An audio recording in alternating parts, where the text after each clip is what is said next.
Landlords of Reddit, what is the weirdest or most disturbing tenant you have ever had?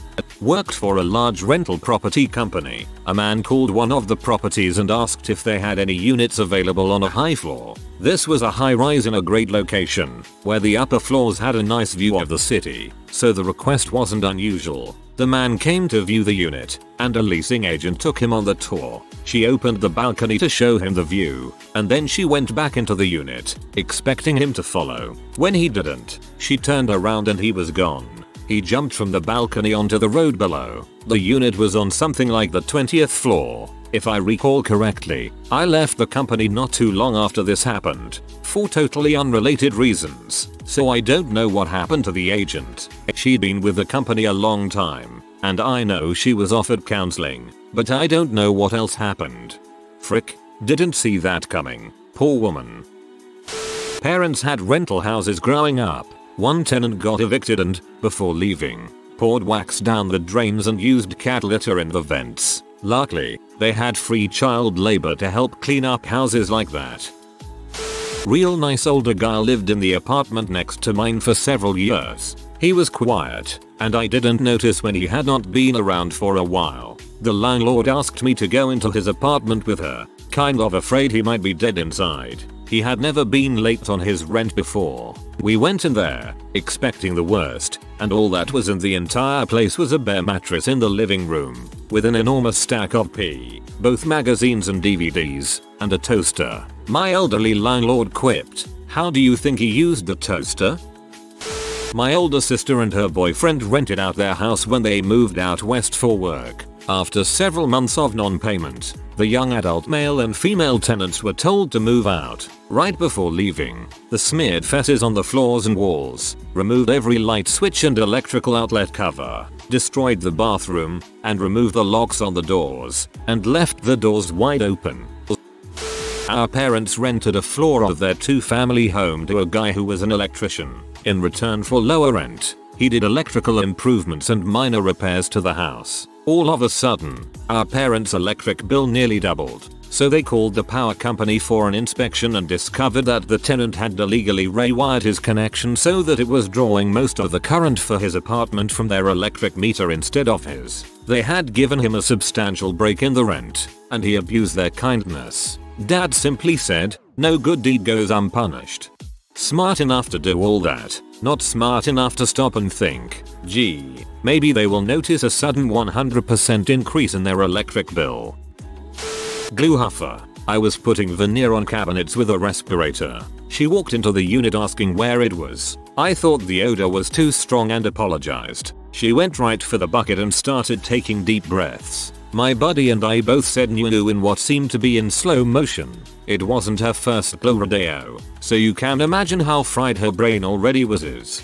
I'm gonna put glue sniffing rodeo into my vocabulary from here on. I own a two-family house, so I rent out the other unit. One of my first tenants, let's call him Richard, was a young kid just out of college. He was a nice enough guy and we became friends. I have a decent sized backyard with a grill and a pool. We spent the entire summer drinking and hanging out in the backyard. The fall comes. Richard gets it in his head that he wants to repaint his living room. He asks me if that's okay and I say sure. He says he will paint it himself if I buy the paint. I buy the paint he picked out, which is a nice neutral color. I'm kind of impressed that he had such good taste. He starts painting. About a week later I get a call from Richard in the middle of the night. I was in bed with my wife and sleeping. He says he's having problems with the paint and asked if I could come up to help. At that point I thought he was done painting. It doesn't take a week to paint a room. WTF. I begrudgingly agree to go upstairs and help. I walk up the stairs in the middle of the night. I hear music blaring from the apartment. The door to his apartment is open and I walk in. There's Richard. He's completely naked with an erect dong, a roller in hand, and dancing to Goodbye Horses. I noped the frick out and told him to put some tarp down since he was getting paint on my hardwood floors. Sounds like he got paint on his own hardwood too. My dad is a landlord and I used to help work on the houses when I was a teen. One time he evicted a tenant and we went to go clean the house out with some other workers. We opened the door and cockroaches fell onto us. Inside was the most vile scene I've ever seen. dirty diapers strewn about, crap literally smeared on the walls, cigarette butts and soggy pizza boxes everywhere. The room where they kept a dog and never let him out had a massive pile of accumulated dog crap in the corner, pee stains on the walls, a crib with cockroaches crawling around and piles of trash everywhere that made it hard to see the floor. One of the guys ran outside and vomited. The smell was so horrible. It disturbs me to this day how a person could live like that. The worst part of that story is the diapers. It means they had a child in that filth. The first time I rented out my house, I was approached by a sweet older lady who had custody of her grandkids, along with her husband, and had bad credit due to caring for her elderly mother. Oh, and the place she was staying at had a diddler next door, so they needed out ASAP. And of course they didn't have any pets, and they happily signed a year lease with me, not requiring a security deposit. They were supposed to paint in lieu. Well, I found out they are chronic deadbeats. Their pillhead adult daughter also lives with them and the 3 grandkids, and they hoard animals. They were only there 3 months, but kept complaining about repairs and asking to deduct. The house was awful and dirty when we got it back. The grass was so bad. I got a letter from the city. There was random broken furniture buried in the grass. Concrete blocks everywhere. I had to replace the carpets due to cat pee, and I fought with fleas in my own home for 3 months due to catching them from there. I closely follow our local Facebook rental groups, and I make sure to go behind her back to contact every home she expresses an interest in. Also, I should mention, South Louisiana. You can't even go 2 weeks without your yard looking like crap if you don't mow, and we have super fleas locally, according to my vet, that can get out of control pretty fast as well. I think using my personal carpet cleaner is probably where I went wrong there. However, the area they are scamming in has become extremely scarce for rentals. When mine is available, we only leave the ad up for a few hours because we can't handle the call volume. It won't be long before they truly are homeless and will be driven out of the area, as we are also in a very landlord-friendly state. I had a female tenant who lived in a basement apartment. We regularly heard a dog barking in her unit. Funny thing though, she didn't own a dog. She had every light in the unit on, 24/7, until she called complaining about not having any power. Went in to check it and she had power. Every light bulb was burned out though. All she had in the place was a futon and Bibles. Bibles in every room, open to different pages. When we finally got her out for non-payment, of course, she hired a moving company to move her belongings. The futon and a garbage bag full of clothes. Not me, but my aunt rented her place to an old lady who never showered, never washed her clothes, and kept everything she owned in large cardboard boxes. She would open a box, use something, put it back in and tape the box shut. We talked to her sister and she told us that the poor old lady had become like that after her husband died. He ran away. That is both sad and puzzling. I own a commercial building which rents mostly to small businesses. One tenant was a consulting firm run by 2 Scandinavian girls. Every day, men, and only men, would be coming in and out of their space. Other tenants complained that some kind of weird vapor or steam would regularly escape from their unit. As I recall, it turned out they were running an unregistered sperm bank, and the vapor was coming from a big container of liquid nitrogen used to store the sperm donations. That's a twist. I was expecting a brothel. My dad rents a few houses out, and about 10 years ago he was going to collect rent from an older couple in one of his houses. Let's call her Annie. Answered the door and made my dad a cuppa. He was surprised her husband, let's call him Frank, was not sitting in his normal armchair. He was quite a big man and was always there when my dad came round. So dad asked Annie where he was and she said he's in bed. He died last Tuesday. I'm not really sure what to do. This was Saturday and dad asked where she had been sleeping. In beside Frank, she said. So dad was able to help Annie with the undertakers and had to help them get Big Frank down the narrow stairs. He got Annie sorted with a new house to rent as well. Grief can make people do very strange things. TLDR. The husband of a tenant died in the bed. The wife slept in the bed with him until my dad came to collect the rent. My parents were landlords for a little while and definitely struck out a few times. New England house split into 3 units. My parents were living in one and had a good view of the driveway and could vaguely monitor the tenants. So this one guy was middle-aged single white guy. Seemed a little neurotic but nice enough. He was bothered by a few minor dents and asked my parents if he could repair them. Small holes in sheetrock etc. Like when the doorknob slams into it. He did a good job and my parents were happy. He disappeared out of nowhere for a while and was late on rent. One day my dad is home alone and the guy knocks on the screen door. Dad answers and can immediately tell something is off with him. Guy proceeds to rant and rave to my father about how the people in the sky are after him and he needs to leave town now. Graciously invites me father to join him. All the while he's pausing between words to make bzzzt noises like a radio or something. I don't know if he paid his last month's rent but they were okay with him leaving. Next story is just depressing. They had a young graduate student living by herself. Really nice girl. Quiet. Perfect tenant. One day my parents come home to cop cars all over the driveway. Apparently her ex-boyfriend had broken in and had her tied up and was violating and torturing her for like 3 days. They caught the guy and threw him in jail. Girl moved out west to stay with her family for a while. Wow, the second story is just terrible. My last landlord had in our agreement a mold clause. Basically he explained that he rented a unit to a guy and he lined the walls of the apartment with what I can assume was plastic wrap and got the humidity in the house so high and was growing mold and mushrooms on the walls of the place. So when the guy eventually was evicted they had to gut the entire unit. Also, my sister's neighbors turned their place into a rim lab. It got busted. Mayo, did he just wake up one day like, boy have I got a cool idea.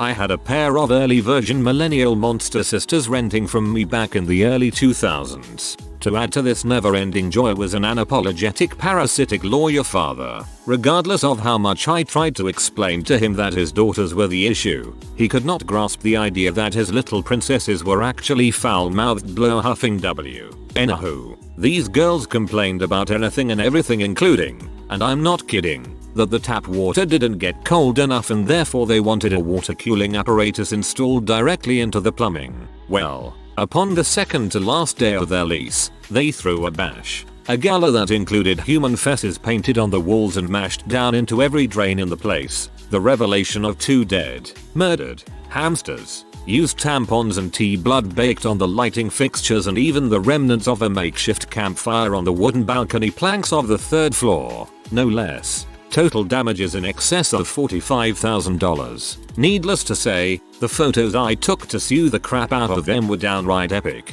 The father's defense in court, believe it or not, was that they shouldn't be held responsible for the damage because even though they admitted to throwing the party, they said they left in the middle of it and didn't even return until the lease was up. My uncle rented his house when he went to Nepal to get married. My parents and I took the responsibility of collecting tent. These guys were awful, always late rent. When we finally got them evicted, they destroyed the house in a blind rage. Cat litter in the vents, holes in doors and walls, smashed the oven door, threw the microwave through a closed glass door. My mom was so scared to collect rent by herself, she made me go with her as I am a larger fellow. 1. I would rent out individual rooms in a big house of mine. Everybody would share a bathroom. One guy was in his 60s and was a heavy drinker and smoker. He used to not want to walk the 20 steps to the washroom, so he put a bucket in his room and would pee in it, then dump it in the toilet after it was full. I lived in the room across from him. One night I wake up to the sound of him banging on the attic suite's door. He's yelling, "Rob, quit ringing those bells. This is the last time I'm gonna tell you." There were definitely no bells ringing and the guy in the attic was a quiet guy that lived with his girlfriend. 2. 40-year-old heavy-set lady living in my basement was totally normal for 5 years. Then someone at her work must have told her she smelled like fish, so she immediately thought it was related to the basement suite. She would come up and tell me the water in the showers and sinks smelled like fish. I went down and checked. It was completely normal. It's the same water in my house and I've lived there forever. She kept harassing me, so I got a plumber to come in and run some checks. Water was fine. She then gave her notice and moved out. It was pretty bizarre. 3. Bought a 10-acre farm with a very small dilapidated house. Like 250 SQFT with a bathroom you could barely fit in. I was just gonna use it as a workshop for tools. But I'm out working on the fence at the front of the property and a guy in his 40s walking down the street asks me if I need a hand. I say sure and he helps me run the barbed wire along the property line. We start talking about the house and he said he just broke up with his wife and he's having tough times. We come to an agreement to rent the house out to him.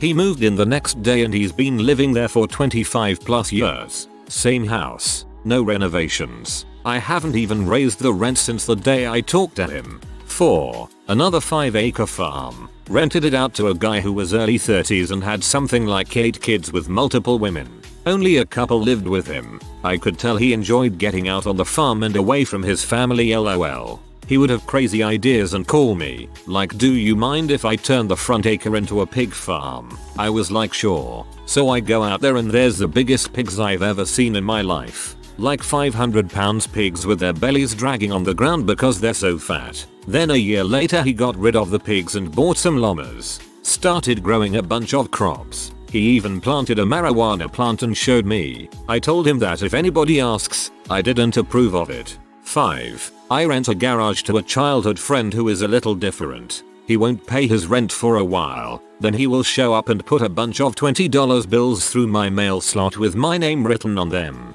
This is a great post, and you sound like a pretty great person. Not a landlord but was an RA, resident advisor, for dorms in college. We didn't necessarily evict but we definitely saw some crap when we did the final inspections of rooms after the academic year was over. In any case, one year there was this girl who had a single room. Most rooms were 2 to her room, and she was super quiet. I'd say hi to her in the hallways and stuff but mostly she kept to herself. When the year was up, she signed up for a room checkout inspection but when I went in, she was already gone. That's not that unusual. Sometimes things happen, but usually students will let their RA know if they won't physically be there for the inspection. I did my usual check of stuff. Okay, the fridge is cleaned out, nothing in the drawers, etc. And everything was pretty normal. Then I opened her closet door. There was an entire freaking self-portrait mural covering her entire closet wall, painted in her own blood. There was a lot of weird crap I saw as an RA, but that was probably the weirdest. I never got something of that caliber, but my old supervisor told me about how a guy, who was pretty big into hunting, moved out and left a dead deer in trash bags under his bed. Our tenant burned down our house. The husband would abuse his wife by throwing petrol, gasoline, on his wife's arm and then setting it on fire. One day he got drunk, doused his wife's arm with petrol and the carpets and the nearby curtain, and burned about 80% of the house. Holy crap, you win the worst tenant award.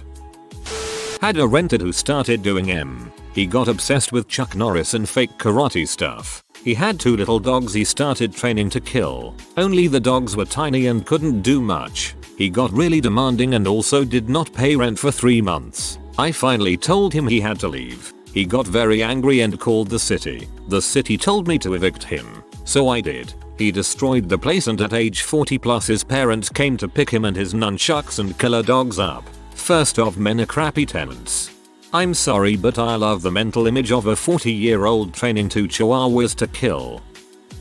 There was this one guy who had a small family as a downstairs neighbor who were constantly complaining about him making excessive noise. Many noise complaints were filed, and the police were called multiple times. Neither we nor the police actually heard him making noise though, and he kept pleading that he always kept it quiet, and that the noise wasn't him. The weeks went by, and they kept arguing, taking up most of our time with complaints and attempts to negotiate an agreement so they would stop arguing. We later got a phone call from the man's downstairs neighbor. They were hysterical and told us to come over immediately. When we arrived, we found that he had sawed a hole in his floor and taken a giant crap down to the neighbor's living room. We later got a phone call from the man's downstairs neighbor. They were hysterical and told us to come over immediately. When we arrived, we found that he had sawed a hole in his floor and taken a giant crap down to the neighbor's living room. Now that's what I call commitment. Upstairs carpet ruined with fertilizer because they grew weed in there. Wallpaper ruined by pouring ashes from the stove behind the bed. Downstairs wooden floor ruined and needed to be sanded. Window smashed. One door had a hole in it made with an axe. Rent unpaid and loud parties in the yard. Needless to say, we went to court. One truck driver's family on the other hand managed to turn white bathroom sink and tiles almost black, an accomplishment in itself. not to mention not paying the rent. Multiple tenants over the years. From the past 15 years I can count exactly one who paid rent on time and kept the place in good condition. 1. I would sell the dang place tomorrow and quit being a landlord. But I'm not the only owner, so it's not exactly up to me. My friend works in real estate. Neighbors complain of foul smell coming from one of the apartments her company manages. The tenant is a man in his 30s, nice and proper. Nothing weird about him, but the complaints keep coming and they are left with no choice but to take action. When they finally get in, the place is deserted, but there is crap everywhere, like piles of feces in the bathtub, in corners of the room. The guy just shat everywhere and apparently enjoyed collecting it or something. It was really bad, and it traumatized all the people involved. The feces had been sitting there for a while too. They had a company clean up the mess and couldn't find the guy, if I remember correctly. Weird story. A baby's daddy was staying with one of my Section 8 tenants. One time he got high on crack and was dancing naked outside in the street in the middle of the night. The police came, tasered him and took him to the emergency room. He walked back home the next day in his hospital gown. If you are new to the channel, you can subscribe. I publish new videos every day. Until then, check another video.